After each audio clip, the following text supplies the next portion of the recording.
नमस्कार सांग माने जय जगन्नाथ सांग माने मु आज आपण मानकु गोटे सुंदर कथाटा कहिबी। जदि आपण मानकु भल लागे गोटे लाइक करिवे।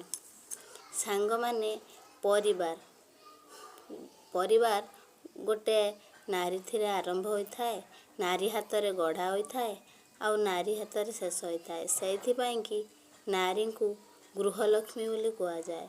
जेते बेले बहुटीए बाहा होई घर को आसी थाए सेते बेले तार गृह प्रवेश पाई दुआर बंधरे गोटे कलसी रे किछि अरुआ चाउल दुब आ गुटा गुआ रखा जाय थाए तार आगमनर शुभेच्छा पाई।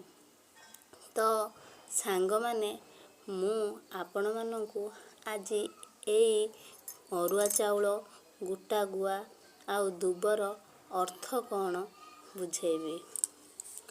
जेते बेले गोटे नारी तार ससुर घर को प्रथम थर पाई बाहा हे आसी थाए सेते बेले तार स्वागत पाई जेउ अरुआ चाउल गुटा गुआ आ दुब रखा जाय थाए तार अर्थ कौन आपण माने जानिचंती।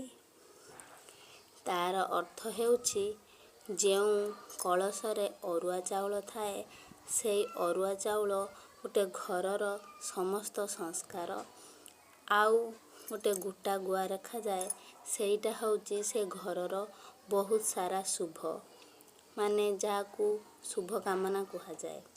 आउ गोटे दुब जोटा कि गोटे गृहलक्ष्मीर स्वागत पाई रखा जाय थाए।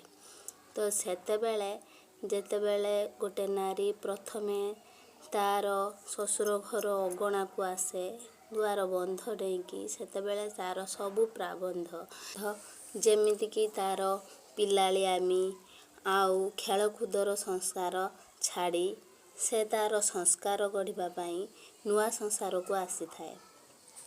तो सेथि पाई दुब तार स्वागत पाई दिया जाए जहा कि महालक्ष्मींकर पूजार लगी थाए। तो गोटे नारी ही चाहिबा दरकार कि तार परिवार बहुत हस खुशी रे कटू से ता निज भितरु मु शब्दटी बाहर कर देउ जोटा कि से झियो थिला बेले सबु बेले मु मोर एमिति कही थाए। आउ जेते बेले से गोटे संसार भितर को पसी आसे नुआ संसार गढ़ी थाए तो सांग माने सेई नारी ही ए संसार गढ़ी थाए। से नारी चाहिए ए परिवारटी खुशी रे कटिबो आउ से नारी चाहिए ही ए परिवारटी छिन्न विच्छिन्न हो जाई पारे। तो मु कहूची आज आपण मानकु जे गोटे नारी चाहिए ता परिवार को एकाठी करिकी रखि पारिबो। सांग माने सेई नारी तार पारिपार्श्वर थिबा समस्त परिवार वर्ग को निजर करिबा दरकार। जेते बेले से सकाळ उठे बिछना छाड़िकी तो सेते बेले से निज हाथ पापुली की देखिबा दरकार। आउ हाथ पापुली की देखी कर अग्रे बसंतु लक्ष्मी कर मध्य सरस्वती कर मूले तु गोविंद प्रभाते कर दर्शन।